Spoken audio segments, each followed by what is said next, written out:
Hola a todos, mi nombre es Gabriel Aguilar, soy médico especialista en diagnóstico por imágenes, trabajo en el Centro Rossi de Buenos Aires, Argentina. Y la clase de hoy es diagnóstico por imágenes en patología musculoesquelética. Desde el descubrimiento de Röntgen de los rayos X, el 8 de noviembre de 1895, comenzó una nueva etapa en el diagnóstico de las patologías y allí nació el diagnóstico por imágenes. Nosotros somos un pilar fundamental en el diagnóstico final de una patología, con el contexto clínico, con el laboratorio y con todos los restantes métodos de estudios complementarios, donde el médico de cabecera reúne todos los datos y toma una decisión final acerca del diagnóstico y tratamiento. Recordemos que en la actualidad no solamente el diagnóstico por imágenes se limita solamente al diagnóstico, sino también va más allá y se acerca a la intervención y tratamientos dirigidos también por imágenes. Desde la época de la primera radiografía de la mano de Berta, de la esposa de Röntgen, a los pocos días de haber descubierto los rayos X, se empezaron a producir y a fabricar en distintos lugares del planeta equipos, y en nuestro país pasó lo mismo en las principales ciudades como Buenos Aires, Córdoba, Bahía Blanca y Rosario, ya habiendo equipos de rayos X a principios del siglo pasado. En la actualidad, si bien continuamos utilizando los mismos rayos X, la tecnología se ha modificado totalmente y poseemos en gran parte de de los centros de todo nuestro país la posibilidad de realizar radiología digital con equipos de última generación. La visualización de las imágenes no solamente se puede imprimir, cosa que también está comenzando a desaparecer, sino que la visualización de las mismas ya se realiza de manera también digital en pantallas especiales o simplemente también en las pantallas de nuestros procesadores, de nuestras computadoras y de nuestros teléfonos celulares. Nosotros podemos visualizar diferentes densidades de grises frente a una radiografía y de esa manera poder obtener diferentes límites y visualizar diferentes estructuras anatómicas. En estas placas, por ejemplo, nosotros, por favor, ahí está, una densidad que es predominantemente aire, que es la más oscura debido a que los rayos X pasan de manera directa e imprimen el film, o directamente van y contactan con los receptores de radiación, los cuales luego se digitalizarán. Y cuando es frenada la radiación por estructuras que tienen alto contenido de calcio, gran densidad o gran espesor, como por ejemplo los huesos, las corticales óseas, van a tener densidad mucho más blanca. Obviamente que hay densidades intermedias, como la densidad agua o la densidad grasa, como la que estamos viendo acá. Aquí vemos, por ejemplo, distintos tonos de grises que nos permiten realizar distintos límites entre las estructuras anatómicas. Entonces, de esta manera nosotros tenemos que tener una idea de lo que es normal y a su vez poder evaluar distintas estructuras, las cuales pueden llegar a ser patológicas. Acá vemos todas las estructuras normales que se encuentran en la articulación del hombro. Y aquí vemos, por ejemplo, una estructura anómala, que es una calcificación en proyección del tendón supraespinoso. Si bien el tendón no lo vemos porque tiene una densidad que no puede ser diferenciada de las estructuras adyacentes, sí vemos la calcificación que se proyecta en territorio del dicho tendón. Lo mismo pasa, por ejemplo, en las imágenes de la columna vertebral. Aquí vemos una imagen de una columna lumbar frente, una columna dorsal perfil, una columna lumbar perfil, y de esta manera nosotros podemos reconocer ya diferentes patologías que se traducen a nivel de las diferentes estructuras óseas. Por ejemplo, estos piquitos que tienen los cuerpos vertebrales son pequeños osteofitos que están relacionados a espondilosis o cambios degenerativos en los cuerpos vertebrales. El espacio articular que hay, el espacio discal que hay entre los diferentes cuerpos vertebrales tiene que tener una altura, y esta altura está reducida en su sector posterior con esclerosis, con mayor densidad de la superficie ósea, y eso es característico de una discopatía con cambios degenerativos en los platillos vertebrales. La imagen de los cuerpos vertebrales, por ejemplo, tiene que tener una relación acorde entre la altura anterior, media y posterior para descartar una fractura. Este es un típico caso de una señora que tiene disminución en su cantidad de hueso, o sea, un hueso mucho más transparente, mucho más radiolúcido, asociado a osteopenia.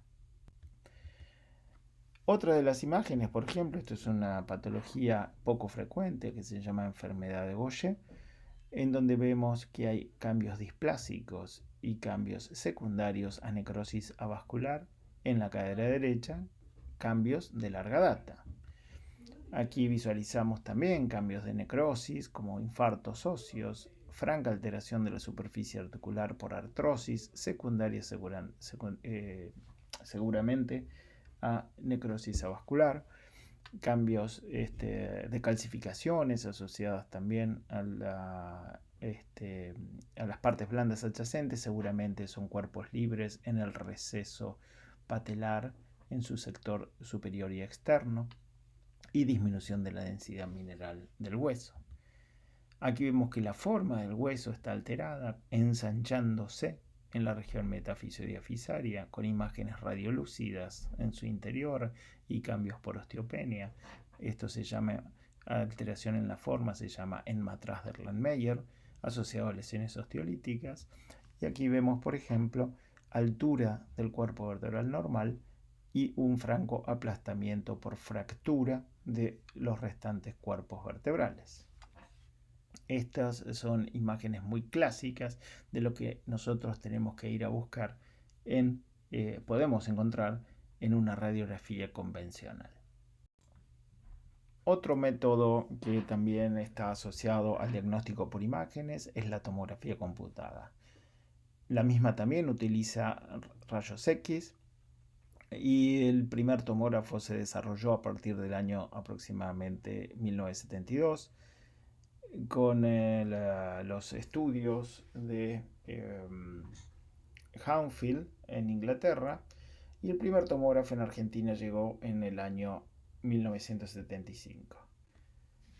Esta es la imagen de un clásico tomógrafo computado multislice, donde el tubo de rayos X gira y del otro lado hay una serie de sensores que obtienen la información acerca de la atenuación de los rayos X, y luego con una computadora se obtiene exactamente la imagen en forma de slices, o sea, de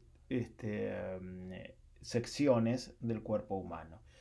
Nosotros en la actualidad obtenemos volúmenes de información, las cuales podemos reconstruirlos en los diferentes planos.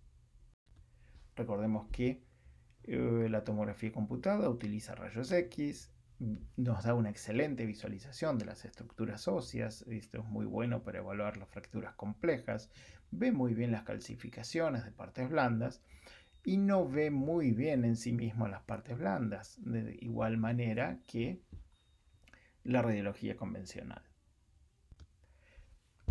Aquí vemos una imagen de tobillo en plano coronal, donde se visualiza francamente una lesión osteocondral con las típicas características de la misma, en donde hay alteración de la superficie articular y un pequeño fragmento óseo, el cual está completamente separado, con posibilidad de inestabilidad.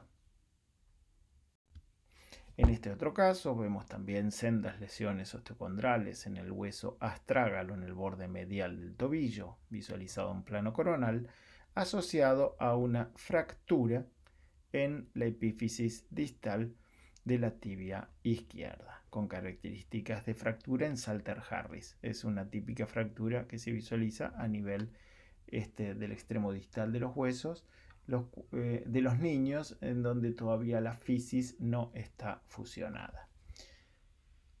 A estas imágenes nosotros también las podemos reconstruir de diferentes maneras, como les dije recién. Obtenemos un volumen de información y ese volumen de información nosotros podemos reconstruirlo en el plano axial, sagital, coronal o hacer reconstrucciones 3D como es en este hombro. Aquí vemos un plano axial del extremo distal del radio. Fíjense que este paciente tiene un yeso también y vemos muy bien la fractura luego de una caída. En el plano coronal vemos la misma fractura, pero de manera diferente y podemos realmente evaluar distintas características de un mismo proceso. Aquí también vemos que está fracturada la estiloides del cúbito. También podemos hacer reconstrucciones en diferentes planos, aquí en el plano sagital de la misma fractura, y también podemos quitar, si es necesario, la imagen del yeso. Todas esas ediciones de la imagen nosotros las realizamos en las consolas de trabajo.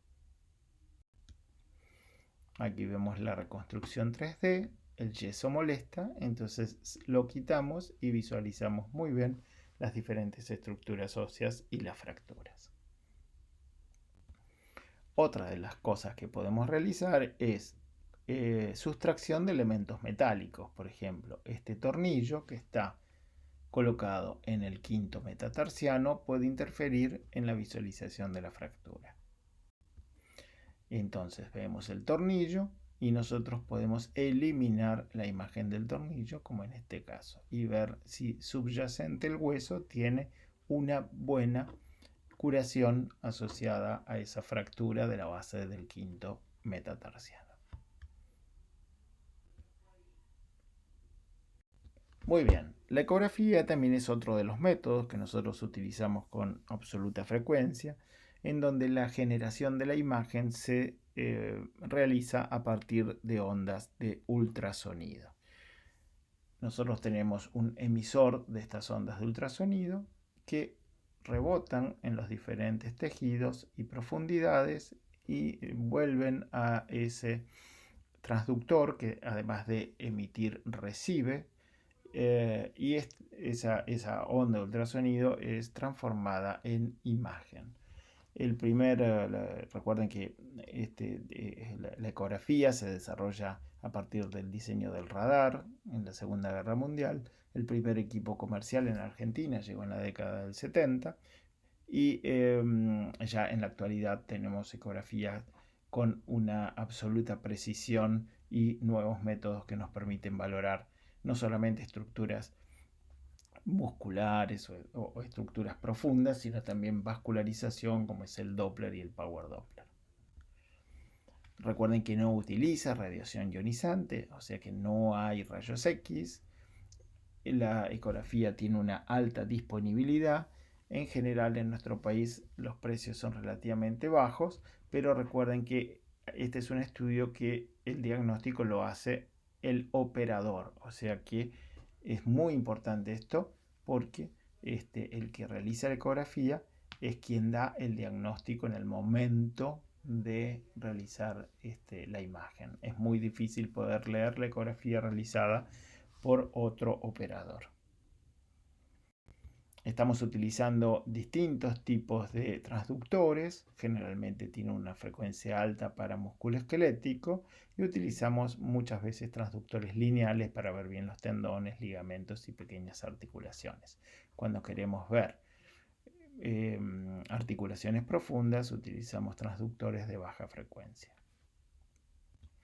Estos son los transductores, fíjense, este es un transductor lineal que tiene frecuencia que va depende, el transductor puede ir de 3 a 12 MHz. Nosotros estamos utilizando inclusive en la actualidad transductores que llegan a 20 MHz para estructuras muy superficiales como la piel. Este es un transductor convex para visualización de estructuras más profundas y estos son pequeños transductores de alta frecuencia también para visualizar estructuras muy superficiales. Bueno, y así es como, por ejemplo, en el músculo, nosotros siempre en ecografía tenemos que hacer dos planos, un plano transverso y un plano longitudinal, como base, y a partir de ahí movemos el transductor en diferentes formas para obtener la mejor imagen, y también siempre de manera comparativa. Todo aquello que está más superficial o más arriba va a estar en contacto con el transductor y va a ser la piel y el tejido celular subcutáneo, y luego vienen las diferentes fascias, la fascia musculoponeurótica, por ejemplo aquí la fascia crural o fascia cruris, subyacente está el gemelo y el músculo sóleo. En plano transverso lo que se llama es imagen en cielo estrellado. El músculo tiene imagen principalmente hipoecoica, y estos puntos más blancos van a ser las diferentes fascias perimiciales que nos van a dar esa imagen de cielo estrellado. En el plano longitudinal se llama imagen en pluma de ave, porque en general depende de las características del músculo. Van a ir todas las fibras a un tendón o a una fascia, y entonces de esa manera va a parecer que tiene una disposición en pluma. También, de la misma manera, piel, celular subcutáneo, fascia crural, las imágenes lineales brillantes van a ser tabiques entre las diferentes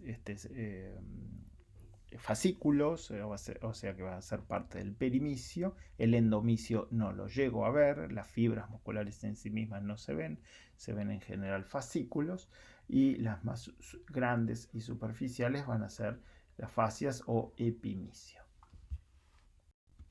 De la misma manera yo puedo ver tendones. Aquí tenemos el tendón de Aquiles en plano longitudinal, donde veo la estructura de aspecto tubular, también de superficial a profundo, con un patrón fibrilar característico. Inclusive acá tengo algunas áreas hipoecoicas que no tiene patrón fibrilar, seguramente en relación a cambios de tendinosis. Lo comparo con el lado contralateral, fíjense el grosor que tiene este tendón, y ha perdido totalmente el patrón fibrilar, con disminución de su ecogenicidad también de manera global. Entonces aquí vemos la clásica imagen de un tendón que es más cerca a lo normal y un tendón con tendinosis. De la misma manera también puedo ver los tendones de los dedos. Aquí estamos viendo tendones flexores. Recuerden que hay dos, un superficial y un profundo, pero que también tienen esta característica de estructura acintada, vagamente redondeada, que tiene un patrón fibrilar. Recuerden que la ecografía tiene la enorme ventaja de que yo no solamente lo veo de manera estática, sino que también lo puedo ver de manera dinámica, haciendo flexión de las diferentes y movimientos en los diferentes sectores. Entonces de esa manera yo puedo evaluar la movilidad de las diferentes estructuras en el plano longitudinal y en el plano transverso. Recuerden que hay tendones que tienen vaina y entonces van a tener líquido alrededor, y hay otros tendones que no tienen vaina y entonces van a estar rodeados por un tejido fibroconectivo o adiposo, y eso nosotros bueno, lo tenemos que saber según las características de cada tendón. El tendón de Aquiles no tiene vaina, y por ejemplo los tendones flexores de los dedos a la altura metacarpiana tienen vaina. Aquí estamos viendo diferentes bursas y tendones donde hay este incremento en el líquido articular, incremento en las diferentes bursas, y esto puede tener contenido heterogéneo debido a la presencia de bursitis, y eso es lo que yo estoy viendo aquí, por ejemplo, en la bursa del hombro, que es la bursa subacromio-deltoidiana, la cual es una de las bursas más grandes del cuerpo, la cual puede inflamarse y tener abundante cantidad de líquido. Acá estamos viendo el extremo distal del tendón supraespinoso en relación a su inserción en el troquíter, o sea, viene el tendón de porción más medial hacia externa o hacia periférico. Acá está el sector del troquíter de inserción, esta es la cabeza del húmero, esta es la piel, el celular subcutáneo, y acá está el músculo deltoides. Fíjense qué buena calidad de imagen. Si llega a haber patología en este tendón como rotura, yo puedo evaluarla de manera adecuada.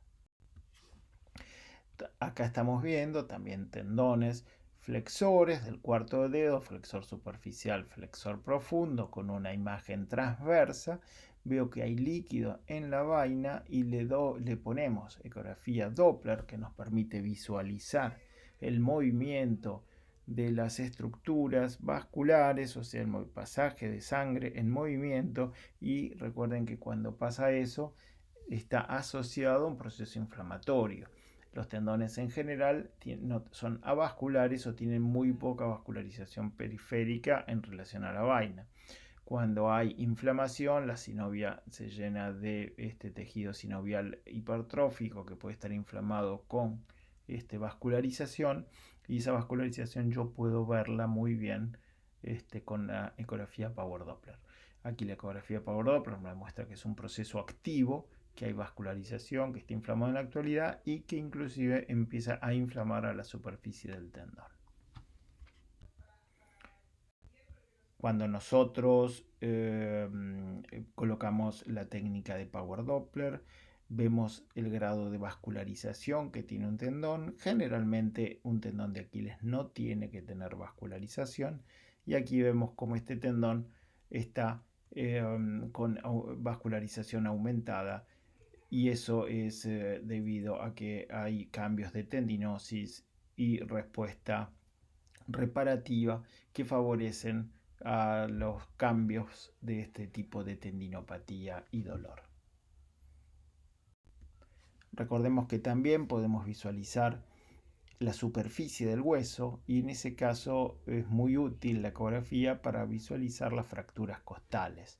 Muchas veces en una placa, una fractura costal en una radiografía puede pasar desapercibida, y cuando el paciente viene y nos muestra exactamente el sitio de dolor, podemos ver la superficie de la costilla con una discreta irregularidad como la que vemos acá, sumado a edema o pequeña colección alrededor asociada a un hematoma laminar.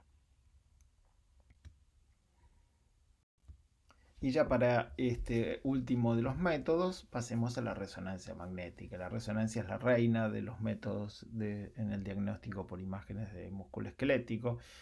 Si bien no es el único método, recuerden que todos los métodos que hemos visto hasta ahora son complementarios, cada método da información adicional. La resonancia es un método fantástico que nos permite visualizar tanto a las estructuras óseas como a las partes blandas que la rodean.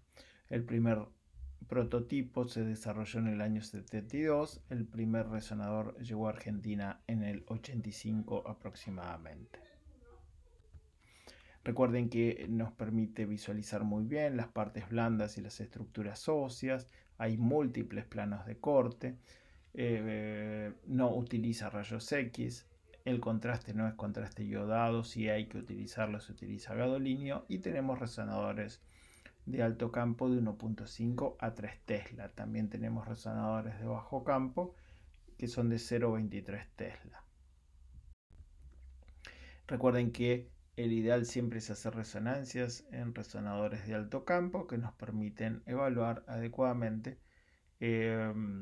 las diferentes estructuras con mayor definición, con menor tiempo, permiten realizar secuencias específicas o realizar imágenes de toda la columna o el cuerpo entero. Esta es la típica imagen. Nosotros tenemos que colocar el área a estudiar en el centro del imán, por eso sí tenemos que hacer una resonancia de la cabeza. La cabeza es la que va en el centro del imán y los pies pueden quedar afuera, y en cambio si hacemos una resonancia del tobillo, el tobillo va en el centro del imán y la cabeza va a quedar afuera del imán. Y esta es la imagen clásica de un resonador de bajo campo de 0.23 Tesla. Estos resonadores, como tienen menor teslaje, tienen menor definición. Se necesita para obtener una definición adecuada mayor tiempo, y hay algunas secuencias que no pueden ser realizadas. Pero como les dije previamente, si es necesario hacer una resonancia, lo importante es que se haga la resonancia. Hay pacientes que tienen claustrofobia y entonces es muy difícil meterlos dentro de un resonador. Del 5 al 10% de los pacientes pueden tener claustrofobia. Entonces, en ese caso, sí hay que hacer resonancias en resonadores de bajo campo, con estas características. Sino, el ideal siempre es hacer resonancias en resonadores de alto campo. Aquí vemos, por ejemplo, con excelente calidad de imagen, con una bobina dedicada para la muñeca, las diferentes estructuras óseas del carpo, el escafoides, el semilunar, el piramidal, el hueso mayor, ganchoso, extremo distal del radio, cúbito, fibrocartílago triangular. Realmente la definición que nosotros podemos llegar a tener de estas estructuras es fantástica. Y esta es la bobina que nosotros estamos utilizando en estos casos. Aquí vemos muy bien, con detalle increíble, la articulación metacarpofalángica de dedo de la mano. Este puede ser perfectamente el dedo índice, donde vemos el extremo distal de la cabeza metacarpiana, que está subluxada, donde hay pérdida de cartílago articular. Vemos muy bien la cápsula articular y el tendón extensor y los dos tendones flexores. Fíjense la calidad que tiene la imagen con las diferentes estructuras anatómicas. Este es un paciente con artritis reumatoidea.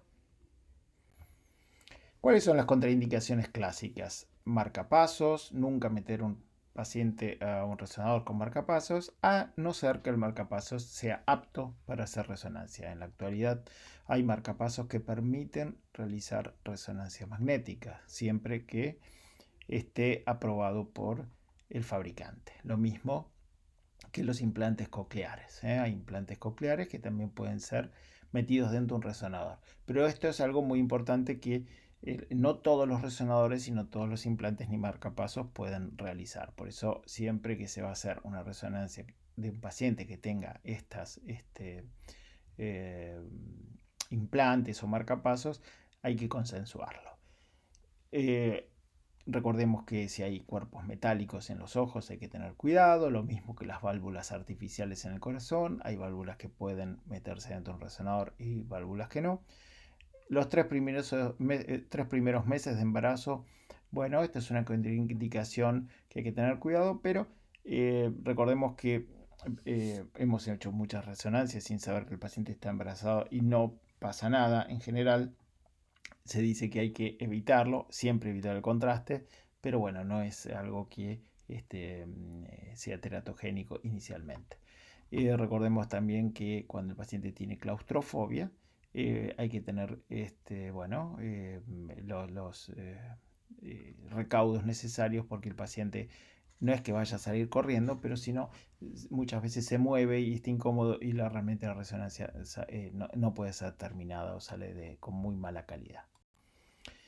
Nunca meterse con elementos metálicos dentro del resonador. El imán es muy potente. Recuerden que el teslaje es de 100.000 o 200.000 soles aproximadamente de campo magnético, y entonces es absolutamente peligroso entrar con cuerpos metálicos dentro del resonador.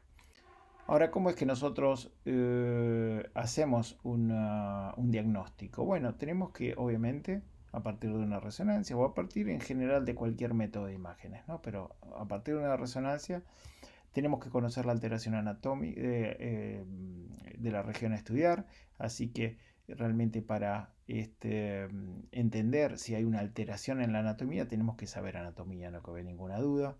Para eso estamos entrenados y nuestra residencia se basa mucho en entender la anatomía del cuerpo humano. Y desde el punto de vista de resonancia tenemos que entender las señales que nos da el resonador. Por eso tenemos que darnos cuenta cuando hay alteración en la señal de los diferentes tejidos. Por eso tenemos que conocer las secuencias. Si nosotros conocemos las secuencias y entendemos la anatomía, vamos a llegar a diferentes diagnósticos diferenciales. Recuerden que en el músculo esquelético utilizamos dos secuencias principalmente. Una se llama STIR, o secuencias fluidos sensibles, donde la grasa está puesta, la grasa tiene una señal oscura y el líquido tiene una señal brillante. Y en las secuencias T1, que es al revés, donde la grasa brilla y el líquido es oscuro. De manera inversa, como el yin y el yang, nosotros en estas secuencias vamos a buscar principalmente las alteraciones con agua y en estas secuencias las alteraciones anatómicas, porque tiene mejor resolución anatómica.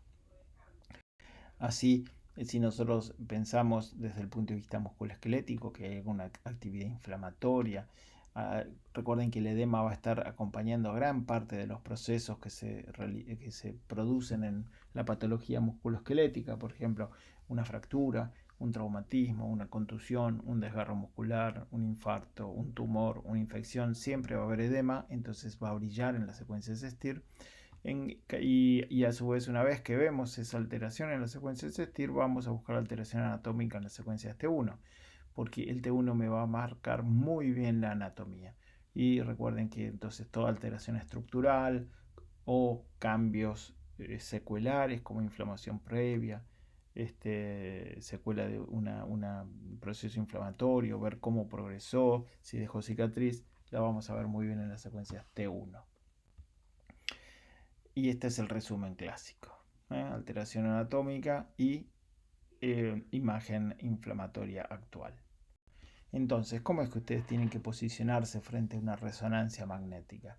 Primero hay que tratar de mirar las imágenes oscuras y poco anatómicas, que son estas secuencias STIR. Busco en medio de esa imagen oscura áreas blancas, o sea, busco agua o edema. Una vez visualizada la alteración, brillante, trato de ver esa alteración en las imágenes más anatómicas y entonces de esa manera voy a ir dándome cuenta qué es lo que está pasando en la imagen. Y siempre lo correlaciono con el informe. Todo estudio de imágenes debe llevar un informe. Es obligación nuestra y es obligación de ustedes pedirlo y leerlo. Porque nosotros es nuestra especialidad y estamos todo el día viendo imágenes. Entonces ustedes tienen que confiar en el informe que nosotros les vamos a entregar. Es como si a ustedes le piden una anatomía patológica y bueno, piden ver la célula y no directamente leer también el informe que está acompañando a este proceso. Nosotros realizamos un proceso de investigación muy grande cada vez que hacemos un informe. Este es un paciente de 32 años que tiene dolor en el muslo derecho luego de un traumatismo en un partido de fútbol. ¿Qué secuencia es esta? Bueno, la grasa oscura, el líquido brillante o el área de edema brillante es una secuencia STIR, no cabe duda. ¿Y qué es lo que ha pasado acá? Bueno, vamos a tratar de evaluar. Anatomía, ¿qué es lo que está alterado? Esta es la región del muslo, músculos del sector anterior, ¿cuál es? El cuadricipital, ¿cuál es el músculo que está predominantemente alterado? Y es parte del recto anterior y principalmente el crural o vasto intermedio, donde hay área muy brillante con seguramente líquido que está rodeando al fémur y ha afectado a gran parte del músculo. Esta secuencia, ¿cuál es? Grasa brillante, el resto es intermedio y el líquido predominantemente es más oscuro, es una secuencia T1. Ahora, ¿qué es lo que pasó? Teniendo en cuenta que este paciente sufrió un traumatismo y el líquido tiene diferentes intensidades de señal, si fuese agua pura sería bien oscuro, pero es relativamente gris oscuro y gris más brillante. Esto seguramente es sangre en diferentes procesos o en diferentes tiempos y evolución de su evolución, ¿no? De su coagulación. Entonces, recuerden que la sangre va a ir madurando en la imagen de resonancia magnética, dando diferentes tonos de grises. Lo veo en los diferentes planos, nuevamente un plano STIR coronal y veo que tengo gran edema muscular asociado a una colección focal. Y acá veo la colección. No cabe duda de que este paciente sufrió un golpe directo en el muslo que hizo contragolpe contra el fémur, es lo que se llama la paralítica clásica, rodillazo en el lugar y produce este tipo de alteración. Es un desgarro contusivo con un hematoma muscular.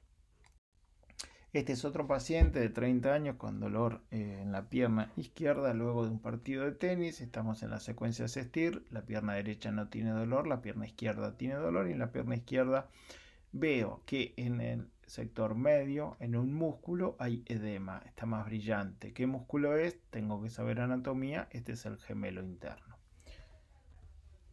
Veo en la secuencia T1 que también realmente no veo edema, es más difícil darme cuenta dónde está la patología, pero veo que aquí hay una banda de líquido que tiene una señal intermedia debido a la presencia de sangre y proteínas que coincide con la fascia de separación entre el gemelo interno y el sóleo. Voy a los planos axiales y me doy cuenta de que hay mucho edema que afecta al gemelo distal y al celular subcutáneo. Entonces busco áreas blancas en las secuencias oscuras. Un paciente de 30 años que estaba jugando al tenis y de repente pica para agarrar una pelota y tiene un dolor en la cara posterior, es la típica imagen del tenis leg. Entonces pensemos en un desgarro muscular. Pero recuerden que no todo siempre es secuencia STIR. También tenemos que buscar la patología en la secuencia T1. Y esta es una señora de 67 años donde la pierna derecha, esta es la tibia y este es el peroné. La pierna derecha está francamente reducida en su volumen con respecto a la pierna izquierda. En la secuencia T1 la grasa del celular subcutáneo brilla, el músculo tiene, esta es la señal normal y acá tiene señal brillante. ¿Por qué? Porque tiene grasa, es igual que la grasa. ¿Y hay edema en la secuencia STIR? No, no hay líquido. Entonces aquí hay disminución del volumen de un músculo y aumento de la grasa de un músculo, significa que hay atrofia muscular. Lo veo en los dos planos, siempre hay que verlo en los dos planos. ¿Y cuál fue la patología? Es una secuela de una poliomielitis. En este otro caso también me doy cuenta de esta patología actual. Tengamos en cuenta que estamos en plena cuarentena, se nos permite salir a correr y en el seno después de correr durante media hora, muchos de los pacientes sufren dolor óseo. Y bueno, esta es la señal normal de un hueso en la secuencia STIR, esta es la secuencia T1 y me doy cuenta que en la secuencia STIR brilla la tibia, cosa que no tiene que pasar. La tibia tiene que tener la misma señal que el fémur.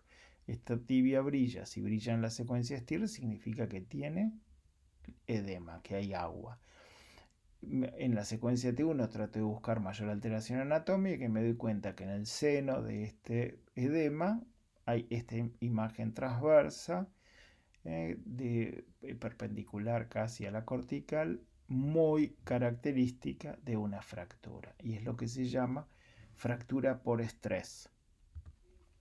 Esto se produce porque el hueso no está adaptado a tanta sobrecarga luego de 4 o 5 meses de inactividad y entonces se produce esta fractura porque el hueso no se adapta a esta nueva ejercitación. Esto es algo que normalmente siempre lo vemos en los meses de noviembre, diciembre, que luego del invierno que la gente hace poca gimnasia y quiere estar bien para el verano, todo el mundo sale a correr y se producen fracturas por estrés. Pero en la actualidad estamos viendo muchísima cantidad debido a la cuarentena.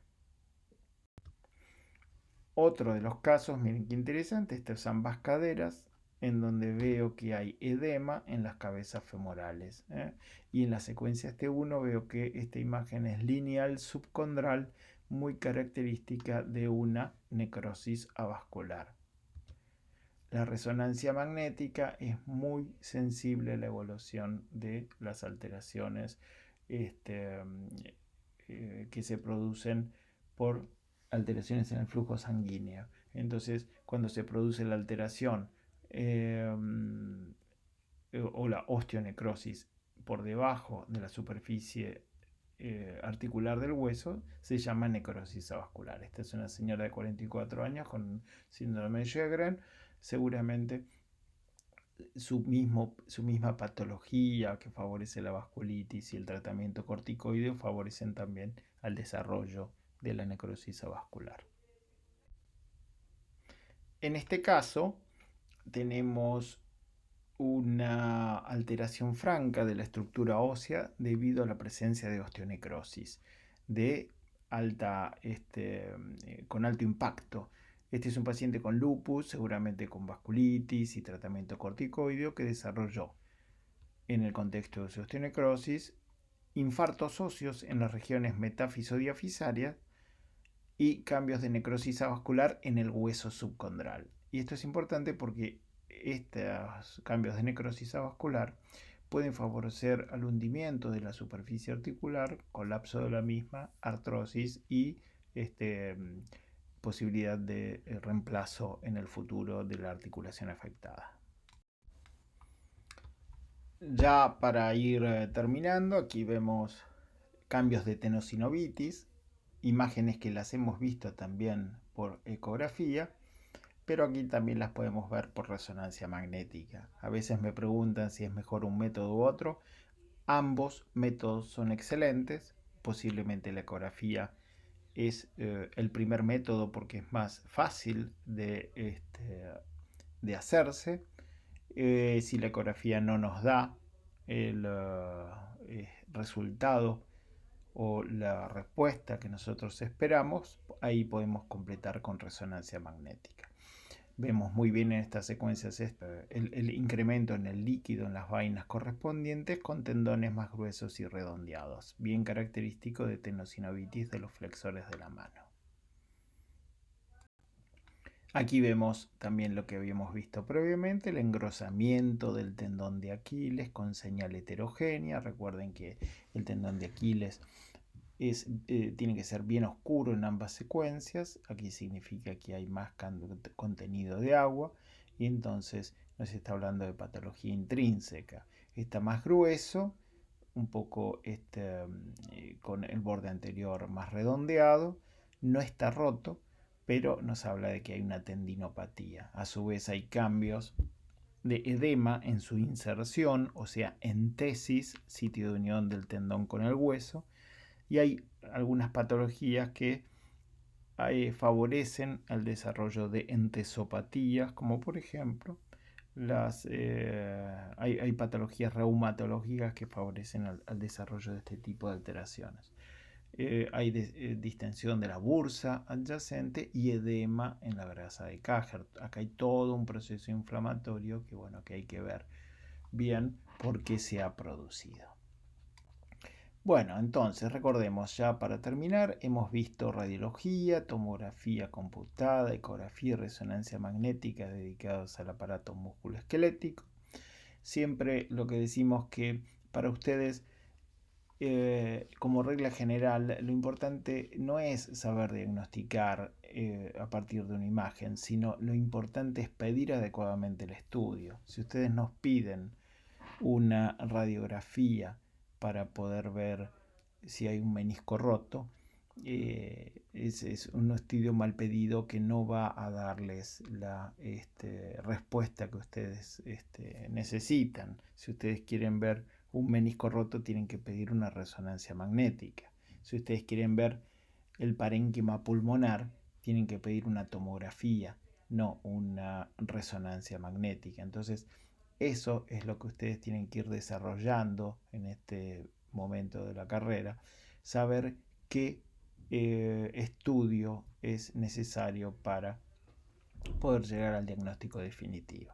Siempre tengan como consejo un imagenólogo amigo de confianza que esté cerca de ustedes, lo van a utilizar muchísimo, no importa la especialidad que hagan, siempre tienen que tener cerca un imagenólogo amigo y hacer equipos de trabajo. Siempre es mucho mejor para el desarrollo de vuestra carrera, para el paciente, para el tratamiento, para su diagnóstico y bueno, y en definitiva es mejor para todos, ¿no? Este es mi mail, cualquier duda que tengan pueden también escribirme y bueno, espero que les haya sido de agrado esta clase. Muchísimas gracias.